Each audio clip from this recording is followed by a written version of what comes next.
Published 1832 Eastern Standard Time, the 21st of January 2018. Updated 1832 Eastern Standard Time, the 21st of January 2018. A man who tragically lost his wife following serious complications after giving birth to their 3 triplets has spoken out, raising his sons 5 months after her death. Last August, Chervonne Magaoa died shortly after her triplets Aayden, Blaise and Carson were born in Hawaii. New Zealand-born Mrs Magaoa suffered amniotic fluid embolism, a rare pregnancy complication which occurs when amniotic fluid containing fetal cells, hair, urine or other secretions from babies, enters the mother's bloodstream.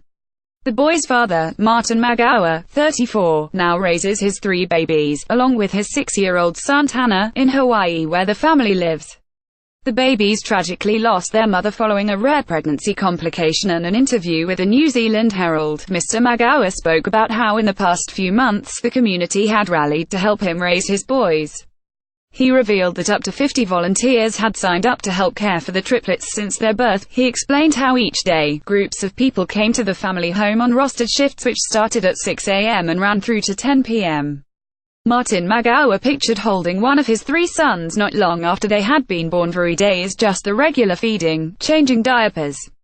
It's not different from any other baby. The only difference is there's 3, so it's just a little more work, Mr Magaoa told the publication. Mrs Magaoa's father, Bishop Aayden Smith, said the band of volunteers was mostly drawn from members of the local church, the local Maori community as well as family and friends. All those who help out with the babies keep a log that tracks feeding times, weights and other details about the triplets' well-being. More than 50 volunteers have signed up to help Mr Magaoa raise his 3 newborn sons. Those supporting the family work rostered shifts which begin at 6 a.m. and run through to 10 p.m. They are all grandmothers and mothers, and when they come in, we have them scrub up, feed the babies, change diapers, swaddle them up and put them down, Mr Aayden said. But Bishop Aayden did admit the carers had a little difficulty when it came to putting the babies to sleep because all they wanted to do was to hold them. Mr Magaoa met and married his wife in 2007. Their 6-year-old son Tanner was their first child. The triplets were conceived following IVF treatment. Mr Magaoa said it was difficult to explain the situation to his oldest son, and there were days when Tanner still asked for his mother, while feeding, changing, swaddling and putting them down to sleep were regular duties. The babies also received plenty of cuddles. The father of 4 took Tanner to his mother's grave as a way of helping him understand, and to talk openly with his boy. In the months since his wife's death, there's also been a virtual outpouring of support, with many contributing to the GoFundMe page created by family friends Jan Lasuma and Billy Racule.